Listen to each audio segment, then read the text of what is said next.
Gustavo, obrigado, querido. Estávamos reunidos ainda na casa do pastor e hoje estamos aqui vendo vocês reunidos numa igreja, e uma igreja bonita, que é o princípio de uma coisa muito grande que Deus vai fazer nessa nação, através de vocês aqui. Então, pastor Fernando, obrigado por me receber, junto com a sua esposa querida, sua sogra, suas filhas. Até hoje pela manhã, minha esposa estava aqui. Aí ela teve que viajar agora, bem cedinho. Olha, ele perguntou aí. Já aprendeu. Com o Rian já aprendeu. Muito especial.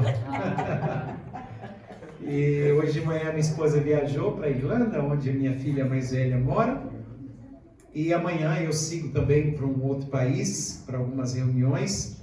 Mas como eu faço todos esses últimos anos, eu venho para a Europa junto com a minha esposa para a gente pedalar. A gente pega a bicicleta aqui na cidade de Porto e a gente pedala até Santiago de Compostela. Então são 7 dias pedalando. Uma promessa que eu fiz para minha esposa. Uma fala de promessa, né? Não, mas é assim, é bom para ela. Ela não gosta de viajar. Minha esposa não gosta de viajar pelo autismo que ela tem e ela não gosta de viajar. Mas essa é uma viagem que incentiva ela. Porque terminando aqui, ela vai para ver a nossa filha. Então eu tenho aproveitado essa oportunidade para a gente viajar junto. E sempre a gente dá uma passadinha aqui, né? A última vez estivemos aqui, foi muito bom. E agora os meus queridos irmãos me recebem aqui mais uma vez. Muito obrigado. E parabéns por esse ministério lindo de vocês, por essa igreja linda, por esse louvor. Eu não sabia que você cantava desse jeito, não, viu, mulher? Eu que ensinei, pastor. Vera tocando aqui, cantando. Poxa, glória a Deus. Zacarias 4:10 diz assim: não despreze os dias dos pequenos começos. Então a gente nunca deve desprezar quando a gente começa pequeno. Deus sempre faz coisas grandes, mas Ele começa com o pequeno. A chuva que Elias viu caindo sobre a terra, ele viu através do pequeno, uma pequena nuvem do tamanho da mão de um homem. Começou pequeno, mas terminou grande, né? Foram 5 pães e 2 peixinhos, mas terminou grande, sobrou 12 cestos cheios de pães e peixes. Aquela pequena pedra de Zacarias 4:10, que Deus diz, não despreze essa pequena pedrinha, ela se transformou no fundamento de um templo mais glorioso do que o templo de Salomão. Então assim também aqui, são coisas pequenas, simples, mas é o começo de uma grande coisa que Deus vai fazer nesse ano. E eu louvo a Deus pela vida de vocês. Eu quero pensar com vocês hoje um pouquinho sobre a diferença de fé e de fidelidade. A gente confunde muito fé com fidelidade. Às vezes a gente tem fé, mas a gente não tem fidelidade. Quando a gente começa a ler a Bíblia, a gente começa a perceber, pelo menos no Novo Testamento, vários tipos de fé. Nós temos uma fé, Romanos 12, versículo 2, sem você querer ter essa fé, você já tem essa fé, mesmo que você não quisesse ter. Por isso que você está sentado nessa cadeira. É uma fé que ela é natural a todos os homens. Você senta em uma cadeira porque você tem fé que ela vai sustentar você. Você entra em um carro, você sobe uma escada, você monta em uma bicicleta. A maioria das coisas que a gente faz, toma um café na casa de um irmão, come alguma coisa numa padaria. Você sabe que aquilo não vai matar você, você sabe que aquilo não vai cair, você sabe que você vai se equilibrar, você tem fé. Essa é uma fé natural que até um ateu tem. Até o cara que diz que não crê em Deus, diz em Romanos 12 que Deus compartilhou no coração dele essa medida de fé que nós estudamos a Bíblia, e principalmente os teólogos, eles chamam essa fé de fé natural. É uma fé que até aqueles que não acreditam em Deus têm, eles possuem esse tipo de fé. É por isso que você está sentado nessa cadeira aí, né? Depois a gente vai ver na Bíblia uma fé em 2 Coríntios, 1 Coríntios capítulo 12, é um capítulo que vai falar sobre os dons espirituais. E ele vai falar assim: a uns foi dado pelo Espírito Santo a palavra da sabedoria, a outros a palavra do conhecimento, discernimento de espíritos, dons de profecia, dons de curar, dom de línguas, dons de interpretação de línguas, e tem um dom lá chamado o dom da fé. A uns é dado o dom da fé. Esse dom da fé é uma coisa que vem, conforme diz o versículo 6 e 7, que é pela manifestação do Espírito. Deixa eu tentar contar para vocês aqui duas experiências. Uma que eu fiquei assim muito impactado, e as duas me deixaram impactado. Mas uma de forma negativa e outra de forma positiva. A de forma positiva, a gente estava em um culto na nação de Moçambique, e tinha um senhorzinho sentado assim, uma igreja pequena, não era uma igreja grande, mas tinha um senhorzinho sentado, e a pessoa que se aproximou desse senhorzinho, eu nem a conhecia, ela não era pregadora, não era missionária, era uma irmã que estava orando e jejuando.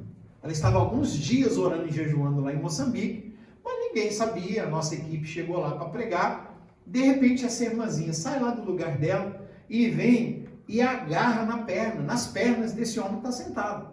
Então foi muito estranho aquilo, porque uma mulher que vem no meio da igreja se prostra na frente de um homem e agarra as pernas dele. E os olhos daquele homem estavam arregalados assim, e essa mulher não largava da perna dele. E ela continuava orando e começou a orar e orar e orar.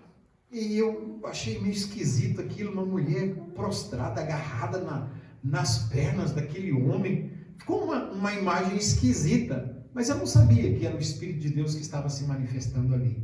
De repente, ela e aquele homem começou a pular, e o pastor começou a pular, e os obreiros começaram a pular, e todo mundo começou a pular, o único que não pulava era eu, porque eu não sabia o que estava acontecendo. Aí depois eu comecei a pular, porque esse homem tinha uma perna maior do que a outra.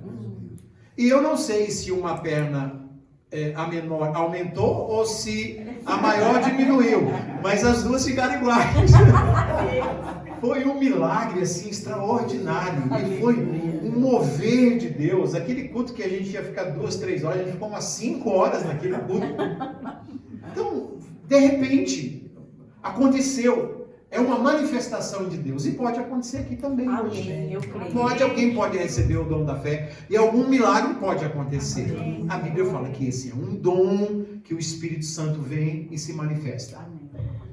Eu lembro uma vez que eu estava pregando na cidade de Apucarana, no interior do Paraná. Não sei quantos de vocês conhecem essa cidade. É na Igreja Presbiteriana Renovada. Eu estou dando risada assim porque foi chocante. E eu sei que na hora do culto, eu chamei as pessoas para vir para frente, terminei a pregação, chamei as pessoas para virem à frente, e vieram várias pessoas ali. Eu estou orando: Senhor, abençoa o teu povo que está aqui, precisando de um milagre, de uma porta aberta. Eu estou orando uma oração geral para todo mundo. Mas, de repente, eu abri os olhos, porque tinha 3 mulheres, uma agarrada na outra, assim, e as 3 estavam pulando, e a do meio segurando a saia dela. E um pula, e aquela do meio segurando a saia, e eu não sabia o que tinha acontecido. E aí o pastor levou essas 3 irmãs lá para o canto e foram orar. E aí o pastor veio e falou: a irmã emagreceu, você orou e a irmã emagreceu. Eu não orei para a irmã emagrecer. Eu orei de uma forma geral, né? Mas a fé, o dom da fé veio na vida daquela irmãzinha. E depois, isso era uma quinta-feira, depois nós fomos ficar sabendo que ela tinha emagrecido 18 quilos no culto. E eu não orei para ela emagrecer. Foi ela e Deus, não foi eu. Só que aí o pastor, como eu era o pregador que estava usando o microfone, o pastor me levou na rádio. E falou: olha, o evangelista Edson Teixeira está aqui na cidade, e olha, aqui está a irmã Isabel. Vem, a irmã Isabel emagreceu 18 quilos, e você que é obeso, que tem problema, nesse domingo na igreja. A igreja assim era numa descida, e eu lembro que eu fui dar uma olhadinha, o que tinha de gordo descendo.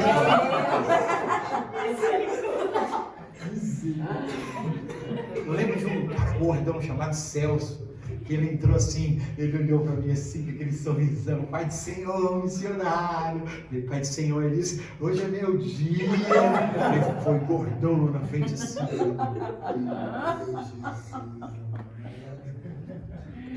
Deus sabe como tratar da gente. Né? O problema era eu ali. Eu recebi o dom. Nem recebi dom, nem orei, cara. Eu nem orei para aquela mulher. Mas aquela vaidade que entra no coração, Deus, eu era novinho ainda, convertido. E eu falei, cara, eu recebi esse dom, agora como o negócio vai deslanchar? E na hora que eu terminei a pregação, eu falei, vem pra cá os irmãos obesos.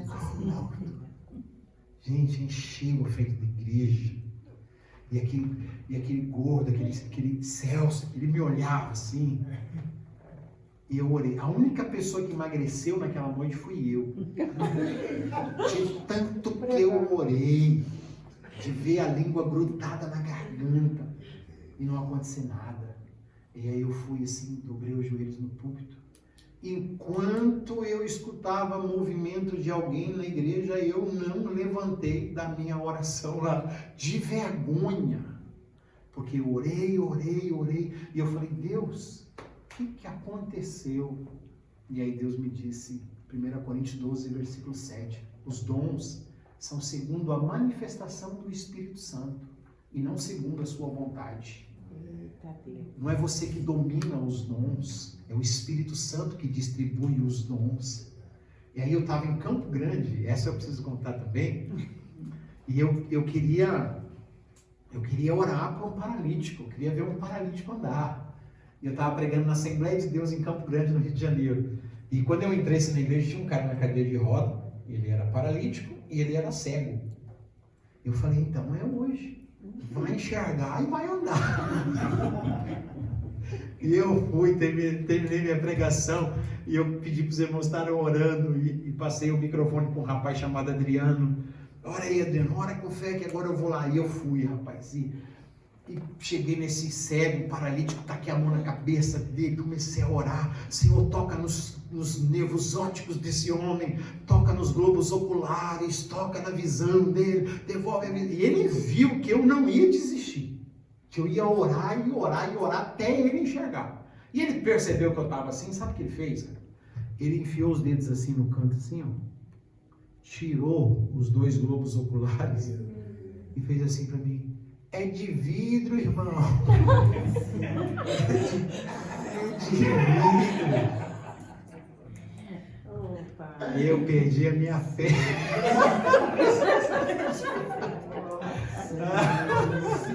Posso contar mais uma? Eu era novo convertido, querendo usar minha fé. Eu estava em Anápolis, na Assembleia de Deus, do pastor José Clarimundo César, Goiás.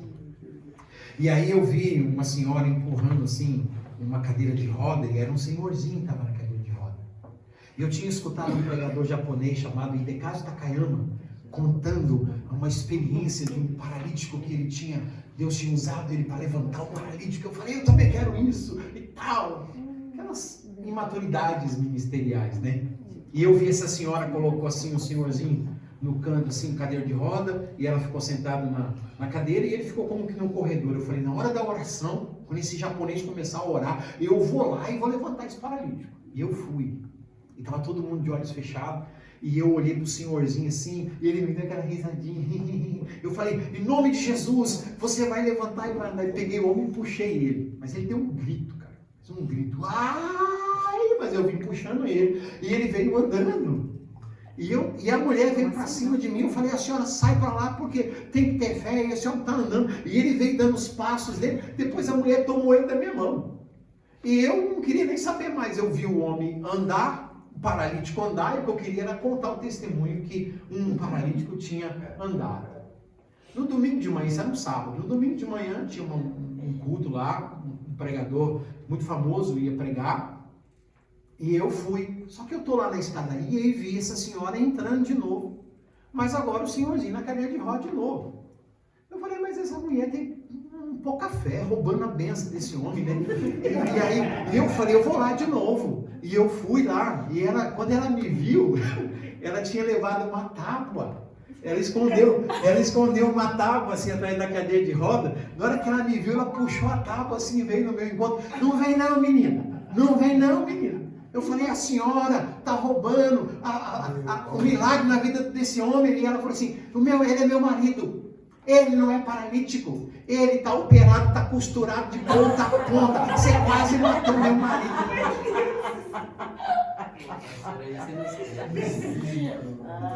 Gente, eu falei, Deus, eu só vou orar com um paralítico agora. Nem que um querubim apareça para mim dizendo, vai lá e ore para mim, que eu não vou. Eu não vou mais. Então eu fui aprendendo assim. E Deus olhando para o meu coração, esse desejo de ver as pessoas serem curadas, esse desejo de ter essa fé, dom do Espírito Santo. Depois, eu vi muitos milagres. Eu vi uma senhora com um câncer de 3º grau na garganta. Os seus familiares, ela morava em Apucarana, no Paraná, os seus familiares vieram do Mato Grosso. Vários familiares, o túmulo estava pintado. Já tinham preparado tudo para a sepultura dela. O médico deu 15 dias de vida, ela já estava 9 dias em casa, tinha só mais 6 dias de vida. E eu entrei na casa dela. Entrei com um vidrinho de azeite e coloquei o azeite sobre o corpo dela. O corpo dela tremia, mas eu não sentia nada, mas ela sentia. O poder de Deus veio sobre o corpo dela. Era numa mercearia, Nova Iguaçu, número 333, na Avenida Iguaçu, na cidade de Apucarana. Essa irmã Maria, membro da Igreja Assembleia de Deus, do pastor Daniel. E era uma quinta-feira. E a língua dela estava comida pelo câncer. Nós oramos por ela, o pastor Hilton de Paula me levou embora para casa, continuei pregando sexta, preguei sábado. No domingo de manhã, essa senhora estava na igreja, inchada ainda, apoiada, com familiares apoiando ela, e o pastor Hilton de Paula passou o microfone para ela, e ela disse, olha, segundo os médicos, dentro de 2 dias, eu estou dentro de uma sepultura.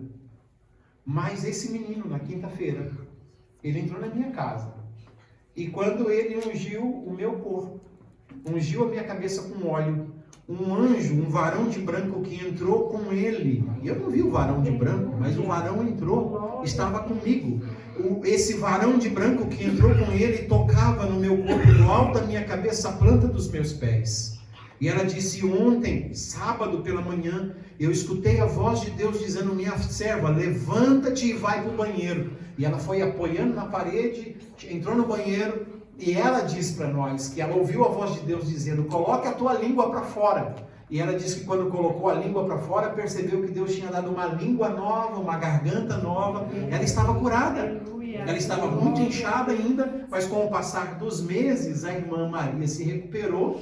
E até hoje a irmã Maria está em Apucarana, no Paraná. Isso tem muitos anos. Então eu tenho muitos milagres que foram acontecendo, mas porque eu fui aprendendo, Senhor, os dons são teus, os dons não são meus, é o Senhor que opera, é para a tua glória, é para teu louvor. Então nós temos uma fé natural, nós temos uma fé que é dom do Espírito Santo.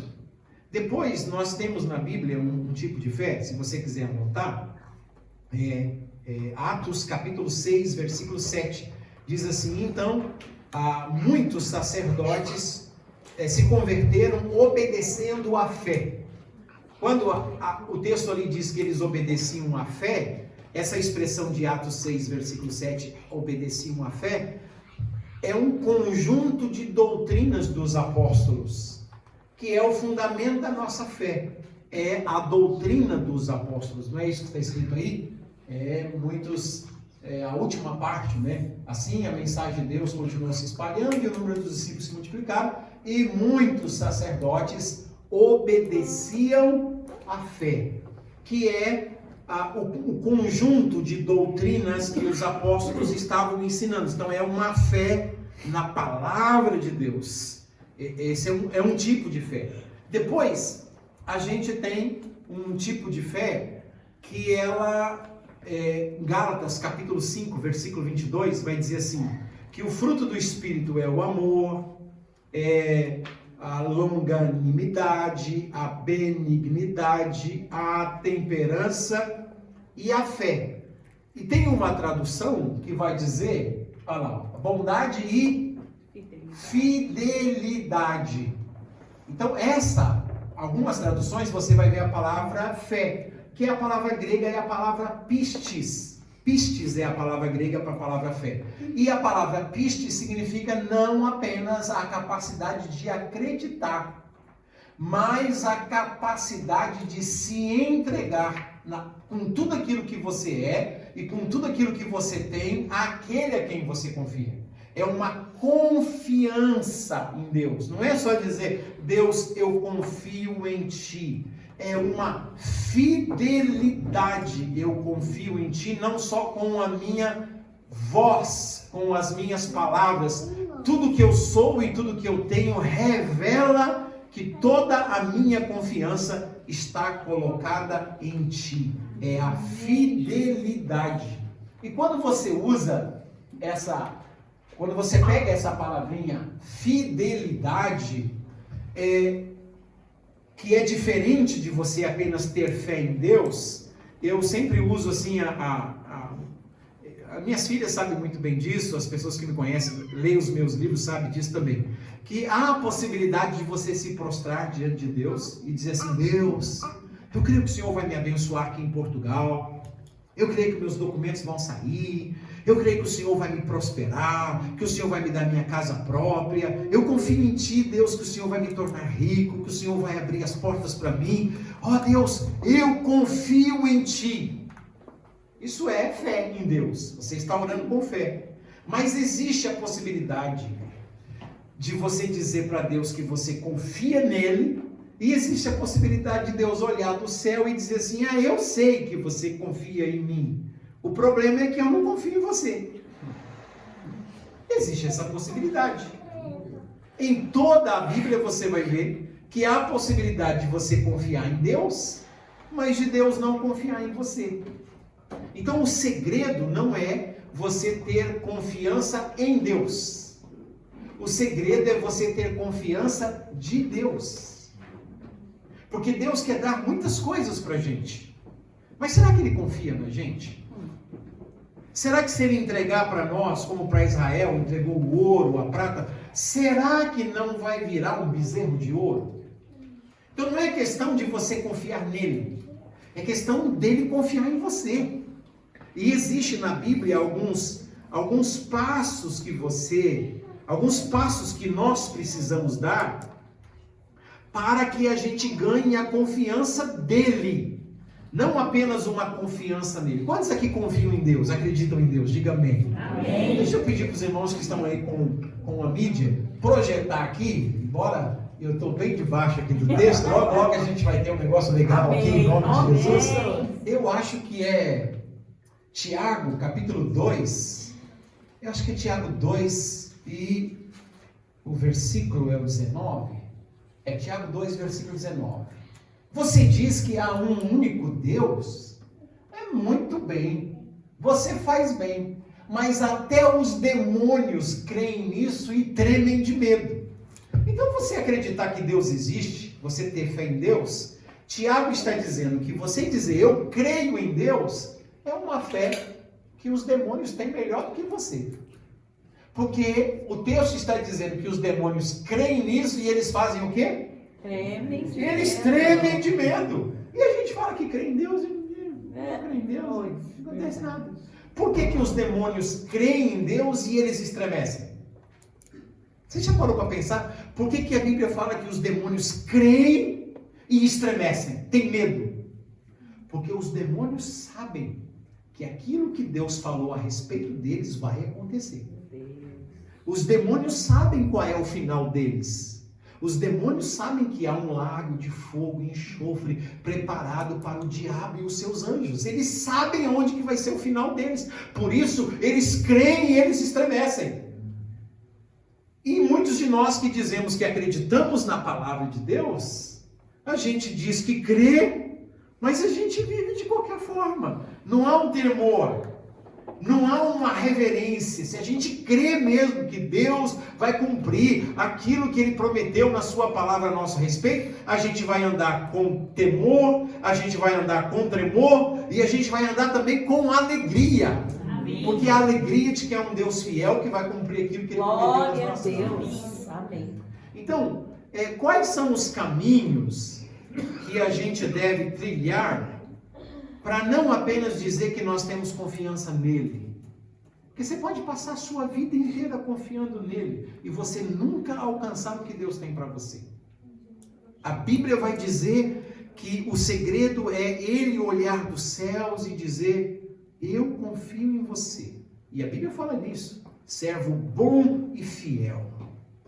Você foi fiel no pouco e sobre o muito, eu te colocarei. Então, como é que eu vou ganhar a fidelidade de Deus? Sendo fiel no pouco. Aquele que é fiel, Lucas capítulo 16, a partir do versículo 10 em diante vai contar essa parábola, que é a parábola do administrador. É como que você administra aquilo que Deus te dá. Administrar o tempo, administrar o dinheiro, administrar a família, administrar a saúde. É a parábola do administrador. E ali o texto vai dizer assim, na parábola do administrador: aquele que é fiel no pouco, sobre o muito será colocado. Então, como é que eu vou ganhar a confiança de Deus? Sendo fiel no pouco. Às vezes eu tenho pouco tempo, às vezes eu tenho pouco dinheiro, às vezes eu tenho pouca saúde, às vezes eu tenho pouca habilidade, mas eu consigo ser fiel a Deus nesse pouco? Ou será que eu estou pensando que Deus vai ser iludido pela minha oração? Ó Deus, tu sabes que agora eu não tenho força para te servir, mas quando o Senhor me der força... Ó Deus, tu sabes que agora eu ganho pouco demais para poder tirar o dízimo e as ofertas, mas quando o Senhor me prosperar, ó Deus, agora o Senhor sabe que eu tenho pouco tempo para poder te servir, vir para o culto de oração e te adorar do jeito que... mas quando o Senhor me der muito tempo, e aí a gente vai. Isso chama-se autossabotagem. A gente vai se boicotando, a gente vai se auto-enganando. Porque a Bíblia fala de um auto-engano. Não vos enganeis a vós mesmos. Então o pior engano não é aquele que você faz para os outros ou para os amigos. O pior engano é quando você é capaz de acreditar na mentira que você contou para você. Você é capaz de acreditar em uma mentira que está fazendo você postergar, abortar, anular, sabotar o plano de Deus na sua vida. A procrastinação. E aí você vai se enganando e a vida vai passando. Você tem que parar e pensar: peraí, Deus disse na sua palavra, é um princípio, que se eu for fiel no pouco, eu vou ganhar a confiança dele e ele vai me colocar sobre o muito. Então é à medida em que eu vou sendo fiel no pouco, das responsabilidades, não é só finanças. Finanças também é muito importante. Eu tenho um amigo que está sendo filmado aqui, lá no Goiás, que ele vivia dizendo assim: ô missionário Edson, ora por mim, porque o dia que Deus me prosperar, eu vou mandar oferta para você. Eu dizia: tá bom, irmão. E 1 ano passou, e 2 anos, encontrar com ele: ô missionário Edson, ora por mim, porque o dia que Deus me prosperar, eu vou mandar oferta para você. Aí um dia, eu não aguentei, sabe? Eu cheguei e falei: irmão, olha só, se eu não falar isso para você, você vai ficar se enganando a vida inteira. Ele falou: como assim, irmão Edson? Eu falei: olha, a Bíblia fala que se você não é capaz de administrar o pouco que você tem, de ser fiel a Deus nos dízimos e nas ofertas, no pouco que você tem, como é que você vai querer que Deus confie em você as muitas coisas que Ele tem para a sua vida? Se você não consegue tirar uma ofertinha do pouquinho que você tem e mandar para o projeto missionário que Deus confiou a mim, cara, você nunca vai ter muito. Comece a ser fiel no pouco e Deus vai te colocar sobre o muito. E hoje, esse meu amigo, ele é tão próspero que ele ajuda muitos missionários. Ele sustenta missionários, ele me manda às vezes mensagens, ele sempre manda para os amigos que eu indico para ele, mas tem vezes que ele fala: tem um recurso aqui, você conhece algum missionário que está precisando na África, na Ásia, nesses lugares, no Brasil, o que vocês estão precisando? Eu tenho aqui um dinheiro. Eu falo: claro que eu tenho. Olha só, cara, como que Deus tem prosperado a vida dele. Glória a Deus. Eu sou testemunha disso. Vocês conhecem a minha frase de Gênesis 12, né? Gênesis 12, eu aprendi isso com Abraão. Deus disse para Abraão assim: olha, você é um abençoado, você é uma bênção, e eu vou usar você para abençoar todas as famílias da terra. Então o Abraão é um cara abençoado por Deus, com a finalidade de abençoar todas as famílias da terra. Aí o versículo 3 diz assim, olha Gênesis 12, versículo 3. Eu abençoarei aquele que te abençoar. Isso é muito claro. Eu abençoarei os que te abençoarem. Ou seja, Abraão é um abençoado que tem uma abençoada missão de abençoar. E aí Deus diz, quem entrar no seu caminho e te abençoar, porque você tem uma missão abençoada, eu vou abençoar.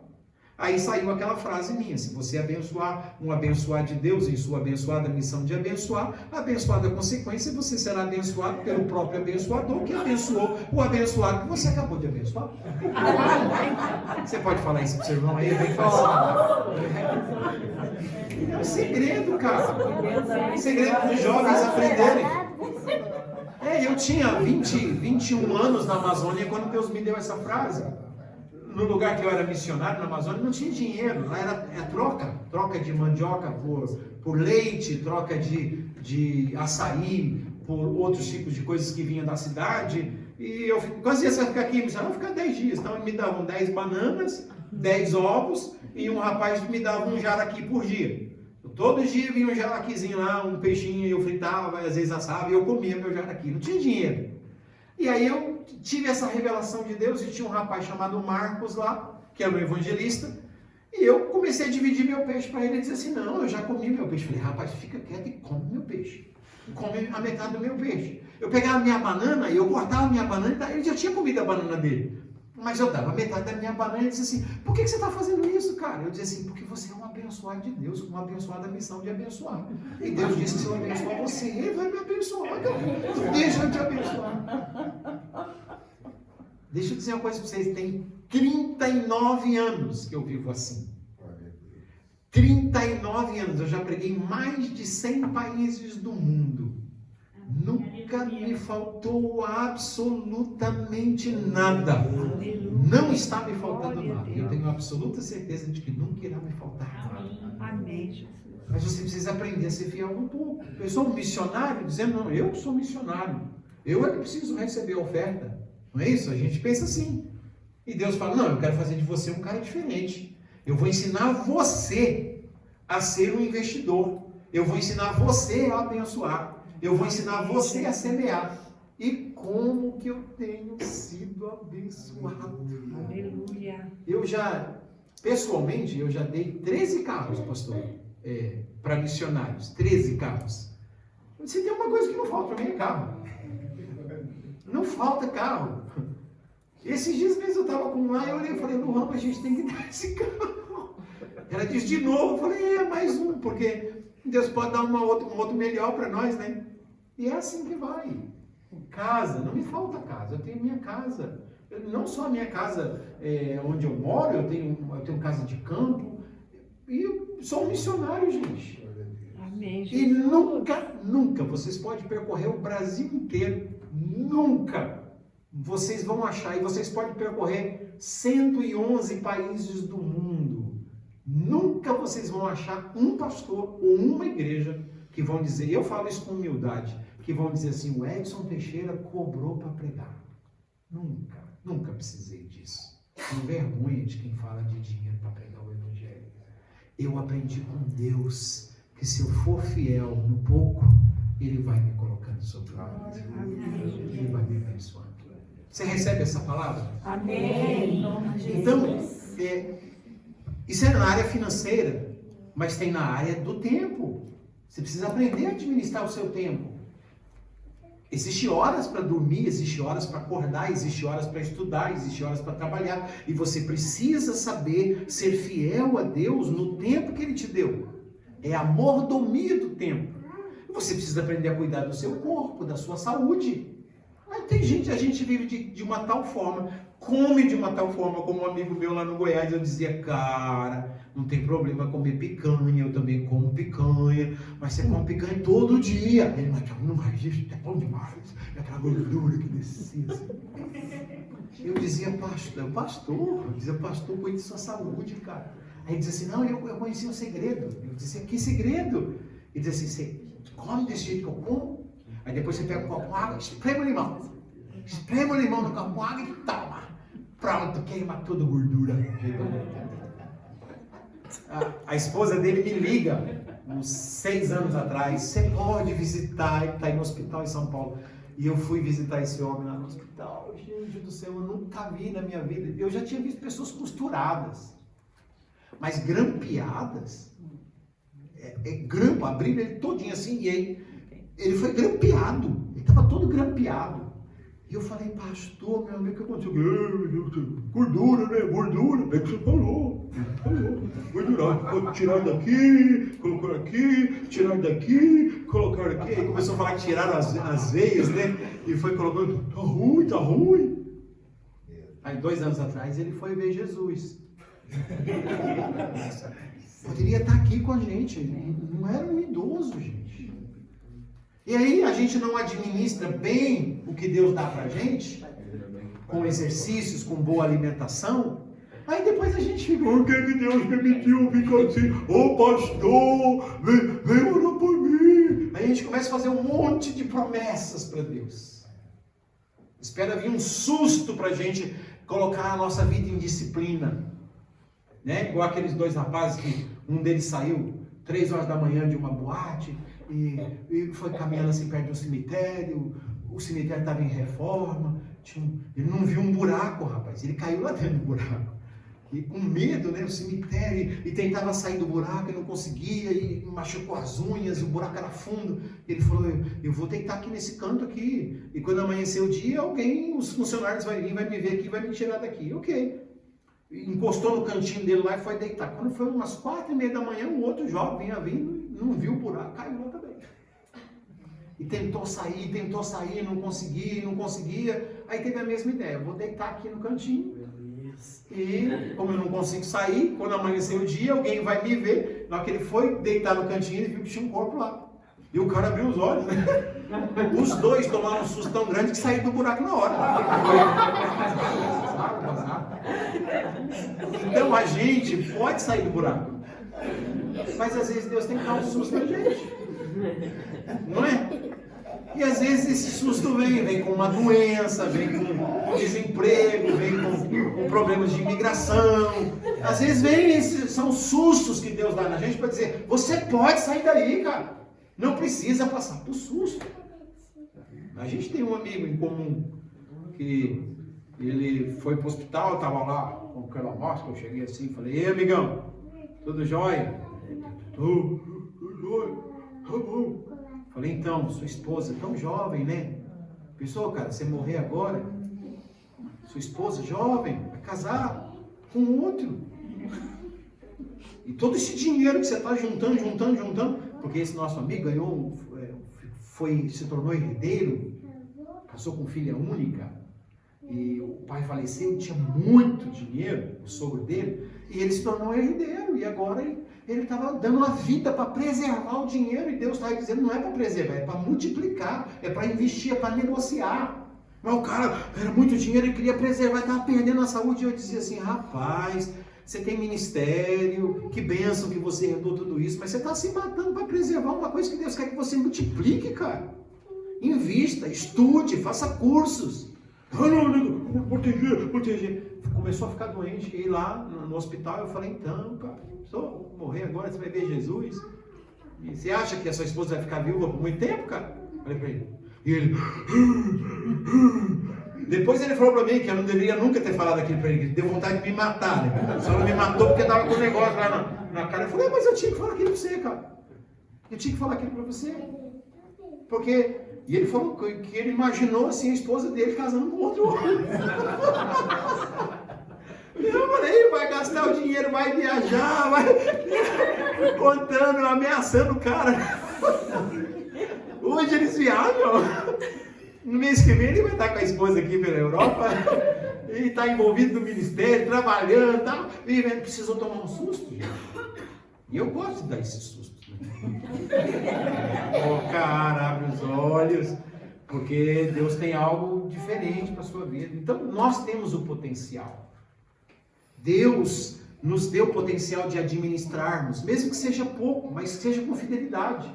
Aí Ele vai nos dando mais tempo, vai nos dando mais recursos, vai aumentando a nossa posição, vai nos honrando, porque se alguém honrar, esse alguém será honrado, diz a Bíblia Sagrada.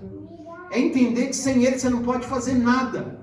E você chamar Deus, Senhor, a minha força é pouca, mas eu vou te servir com toda a minha força. O meu amor é pouco, mas eu vou te servir com todo o meu amor. Os meus recursos são poucos, mas eu vou te servir com todos os meus recursos. A minha sabedoria é pouca, mas eu vou te servir com toda a minha sabedoria. Não é a quantidade de dinheiro que você tem, não é a quantidade de tempo que você tem, não é a quantidade de recursos que você tem, é a qualidade, é a totalidade daquilo que você entrega totalmente para Deus. Billy Graham amou a Deus muito mais do que eu. O Tommy Lee Osborne dedicou sua vida a Deus muito mais do que eu. Eu fico olhando para esses homens e falo, meu Deus, como eu estou longe deles. Mas essa é uma comparação que você tem que saber fazer para você não passar mal. Porque eles amaram a Deus com toda a força deles. Eles amaram a Deus com todo o amor deles e com todos os recursos deles. O meu amor não é tão grande como o deles, mas eu estou amando a Deus com todo o meu amor, mesmo que seja pequeno.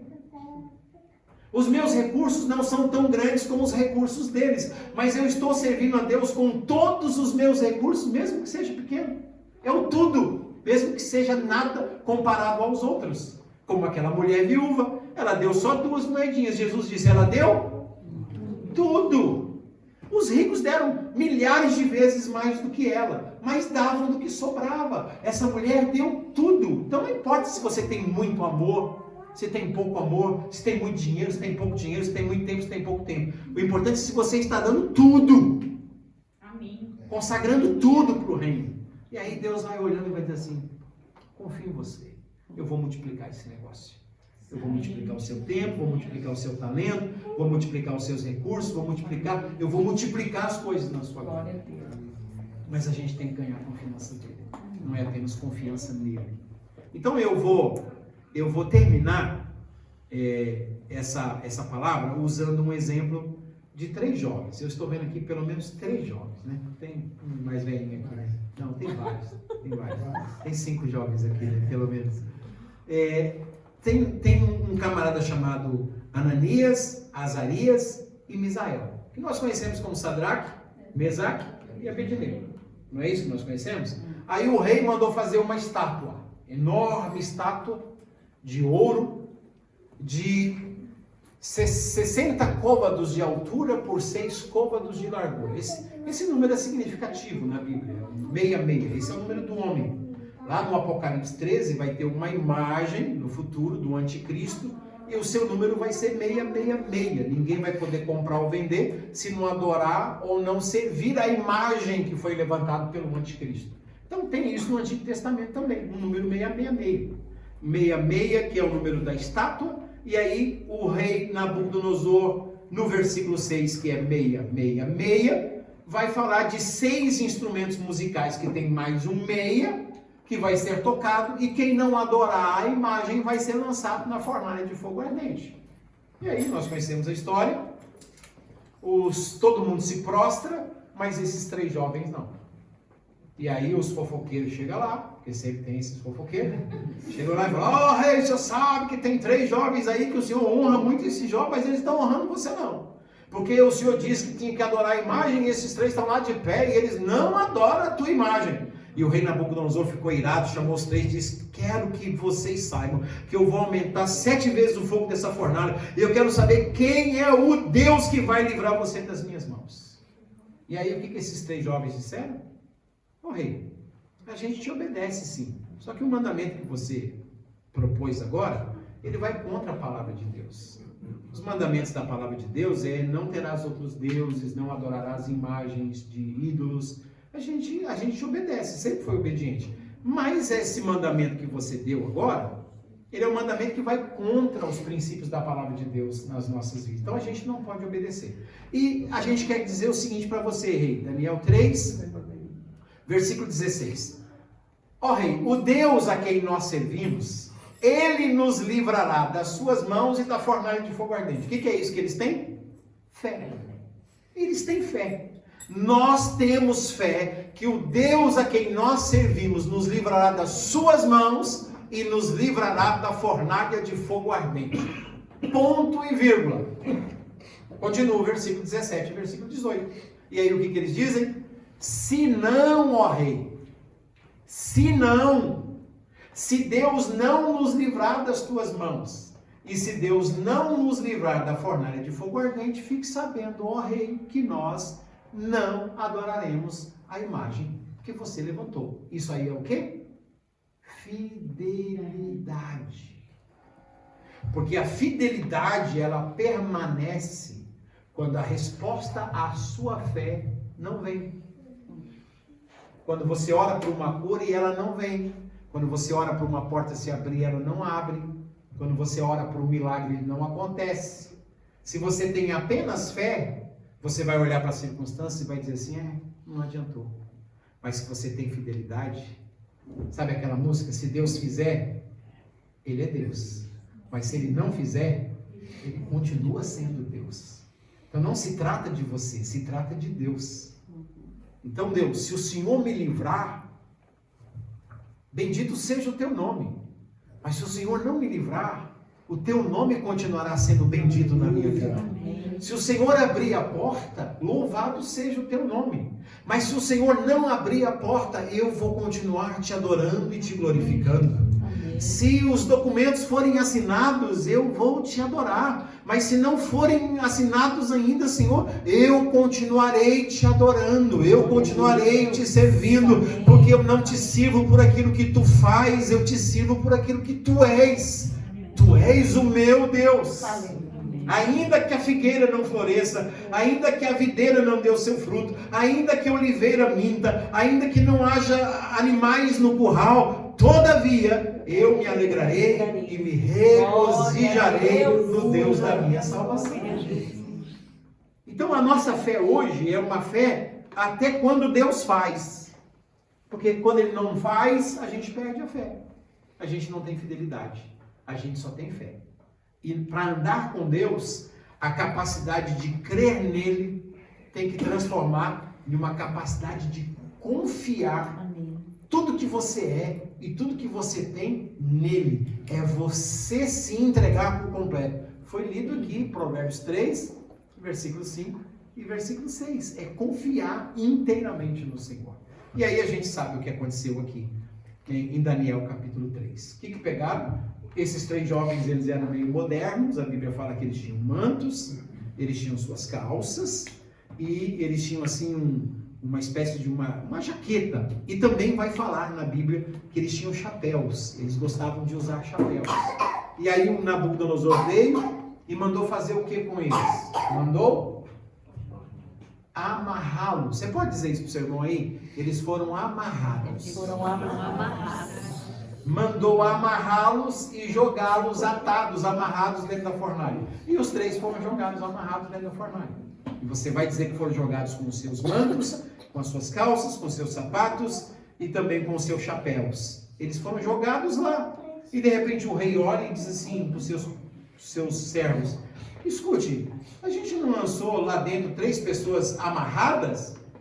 E eles vão dizer assim: sim, lançamos 3 pessoas amarradas. E o rei diz assim: mas eu estou vendo 4 pessoas lá e não tem ninguém amarrado, eles estão tudo andando e passeando dentro do fogo. E esse quarto que está lá, ele é diferente, ele tem a semelhança dos filhos dos deuses. Era a própria pessoa do Senhor Jesus visitando aqueles 3 jovens lá. O fogo queimou só uma coisa. O que o fogo queimou? Só as amarras. Fogo não queimou mais nada. Diz o texto que tiraram eles de lá. O rei sim, foi lá dar uma cheiradinha e viu que não tinha cheiro de queimado nos seus cabelos, nem nas suas vestes, nem nos seus chapéus. Não tinha nada com cheiro de fumaça. A única coisa que o fogo queimou foi aquilo que prendia eles. Então quando você é fiel, Deus vai entrar com você no problema. Ele não vai te livrar do problema, Ele vai estar com você no problema. E Ele vai fazer com que você, vencendo o problema, você vai olhar para trás e vai dizer assim: nossa, aquilo me amarrava. Nossa, aquela coisinha me prendia. Nossa, era aquilo que me atava. Então, quando vier provações para você, quando vier dificuldades, é para expressar a sua fidelidade. Amém? Porque Deus prova a gente para saber da nossa fidelidade. Ele precisa ganhar. Nós, na verdade, Ele vai nos provar para que através da nossa aprovação na prova, a gente ganhe a sua confiança. Como é que você vai passar de ano? Como é que você vai promover alguém? É através da excelência, de superar, de melhorar, de ser aprovado. É assim em todos os lugares, e com Deus também é assim. Então eu vim aqui nessa tarde para trazer esse estudo para vocês, essa ministração, e contar esses testemunhos e alguns testemunhos também que eu contei. É para você entender que Deus está no controle de tudo e que Ele vai provar você. E quando Ele provar você, permaneça firme, porque Ele vai colocar você em lugares mais altos. E a única coisa que vai ser queimada são as coisas que amarram você. Você vai sair mais livre e você vai sair mais abençoado. O fogo não vai ter poder sobre você. Só sobre aquilo que amarra você, você vai ser mais livre. Amém? Quem recebe essa palavra, diga amém. Aí, para eu terminar, você vai ler depois na sua casa. Termina o capítulo 3 de Daniel e começa o capítulo 4. O capítulo 4 não foi Daniel que escreveu. O capítulo 4 não foi esses 3 jovens que escreveram. O capítulo 4 de Daniel diz assim: agora eu, Nabucodonosor, elevo, exalto e glorifico ao Deus dos céus, porque a uns ele abate, a outros ele humilha, ele opera no céu, na terra, ele faz o que ele quer. Quem é que está contando o testemunho de Daniel, capítulo 4? É Nabucodonosor. É o cara que lançou os 3 na fornalha. Ele não viu Deus enquanto os 3 estavam fora da fornalha. Porque a gente pensa que as pessoas vão ver Deus na nossa vida quando a gente estiver com um carro novo. As pessoas vão ver Deus na nossa vida quando a nossa roupa for maravilhosa, o nosso tênis de marca, o nosso salário abençoado, a nossa posição. A gente pensa que as pessoas vão ver Deus na nossa vida quando todas as coisas estiverem às 1000 maravilhas. E não é assim que as pessoas veem Deus na nossa vida. As pessoas vão ver Deus na nossa vida quando tudo estiver, propenso a nos fazer murmurar e a gente adora. A nos fazer abandonar e a gente persevera. A nos fazer desistir e a gente continua. A nos fazer jogar a toalha e a gente continua lutando. Então, as pessoas vão ver Deus na nossa vida, não só quando as coisas estiverem boas na nossa vida, mas quando as coisas estiverem ruins, e eles veem que a gente passou pela prova. Eles vão dizer assim: um Deus assim eu quero. Um Deus assim eu quero, porque passou nas águas com eles, não abandonou, entrou no fogo com eles, entrou na fornalha com eles, entrou na cova dos leões com eles. Eu quero um Deus assim, que se faz presente na tribulação e que não deixa os seus desanimarem. Aí não tem como um rei desse não dizer que Deus é Deus, porque ele viu, mas ele não viu no livramento. Porque Deus não livrou os 3 da fornalha. Ele viu o milagre de Deus dentro da fornalha. Então as pessoas, a gente ora para Deus livrar a gente do problema. A gente tem que parar de orar para Deus livrar a gente dos problemas. A gente tem que pedir para Deus estar conosco no meio dos problemas. Porque são essas experiências que vai levar a gente a ficar mais forte na fé, ganhar os nossos amigos na escola para Jesus, ganhar os nossos vizinhos para Jesus, vai nos dar mais ânimo para falar de Jesus, porque a gente tem experiência. Quem não tem experiência não fala de Jesus. Quem não tem experiência não tem paixão. Quem não tem experiência não tem chama no coração. Quem não tem experiência não tem inspiração para falar de Deus. E a gente não tem experiência porque a gente não quer o problema. A gente pede para Deus livrar a gente daquilo que pode nos amadurecer. Vamos ficar em pé, vamos orar. Glórias a Deus. Essa é a palavra.